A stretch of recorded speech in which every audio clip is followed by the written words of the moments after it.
let's make our drawing for a cutting board. To do this, you'll need a piece of blank paper. Graph paper works great, but anything will do.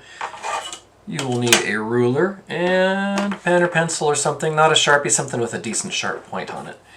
So for our cutting board, we're going to want something roughly 8 by 11, but what I want to do is not use the edge of the paper as part of the cutting board drawing. So using my graph paper, I'm just going to set up right here on the lines.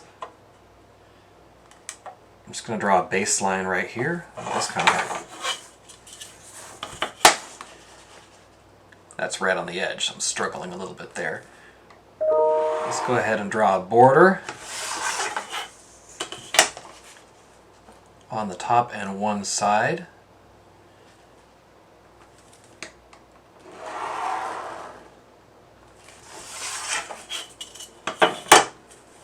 And then we will measure down 8 inches.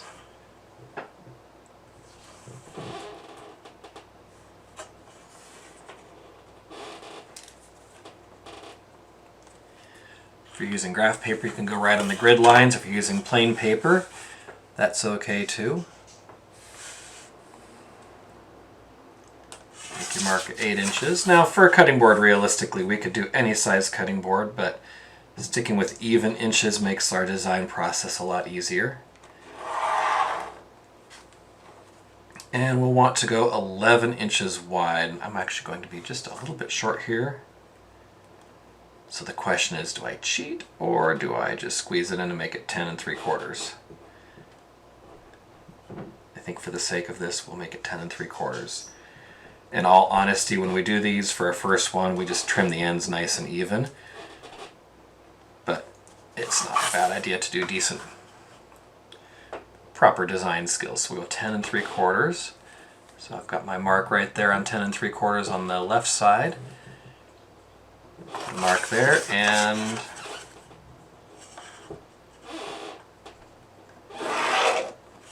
like that. Okay, so what we want is we want a frame right there. I can almost fit that in my document camera. We want our frame and we want to do strips for this. So for this one, we're doing the at-home quarantine version.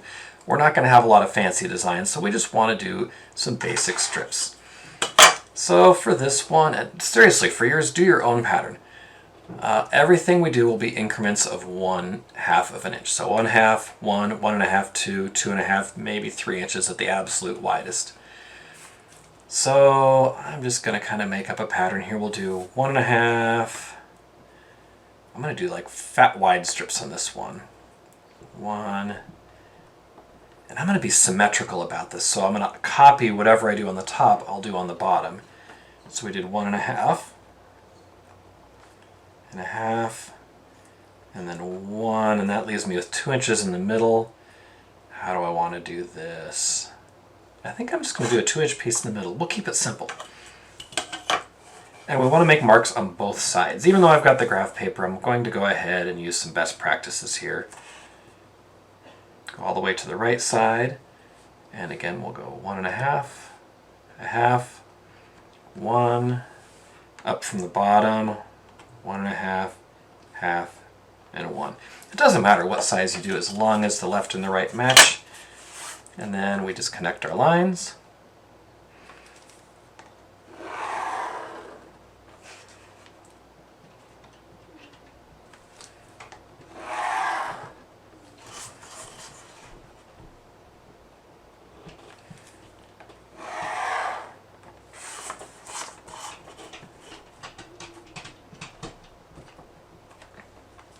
This never fails me. I sit down to do a video, and then of course the person in the room directly above me decides to start walking around on the squeaky floor, and then the dogs are going pitter-patter on the feet. So that background noise you hear, that's just proof that other people live in my house. And that's one of the things we deal with in a pandemic.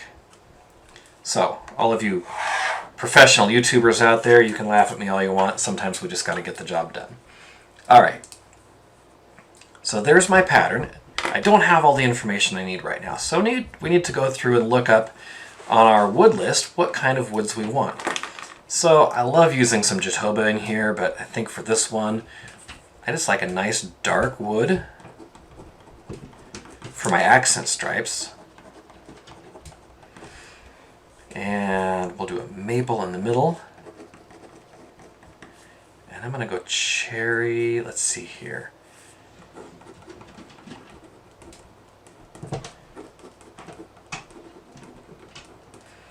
And you'll want to spend some time and think about this. Look at the page that has the wood samples on it. Of course, in the shop, you'd actually be able to pick up a piece of wood and look at it and compare it with the others. But again, oopsie, talking and writing not working.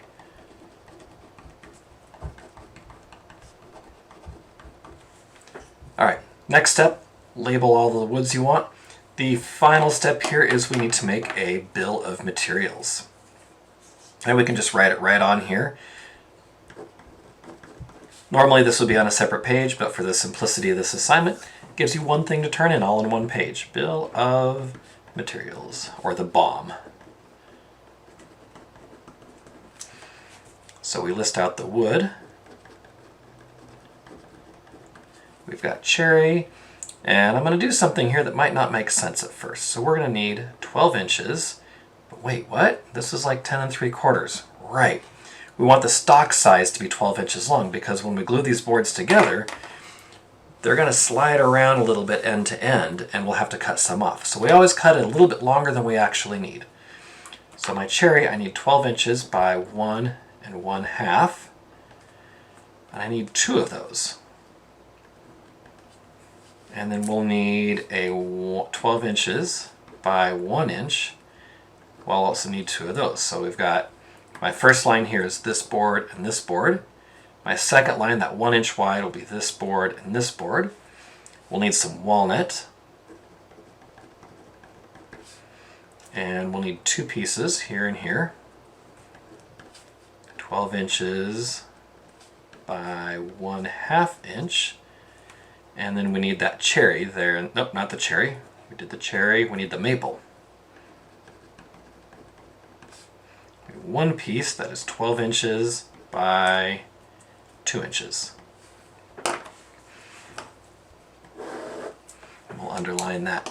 Okay, so what you'll do for your assignment is you'll take a picture of this, make sure I can see the whole thing, with your bill of materials. I may even have a form to fill out online to make my part of this a little bit easier. One more thing we might want to do as we start assembling this, and you'll see this in the next video, is we want to have some witness marks. And that's basically where you just take and you draw a triangle on the drawing like so. And then when you lay out your boards, you put the same thing on the board, so when they get all jumbled up, you reassemble them so that the triangle is pointing the right direction. And that'll make sense when we do the next video. So what I need from you is a drawing with borders, top and bottom, left and right, your lines drawn where each cut is going to be, the type of wood you want in each space, and a bill of materials that lists out the type of wood, how many pieces you need, how long it is, which they'll all be 12 inches, and how wide each piece is, just like that. There you go.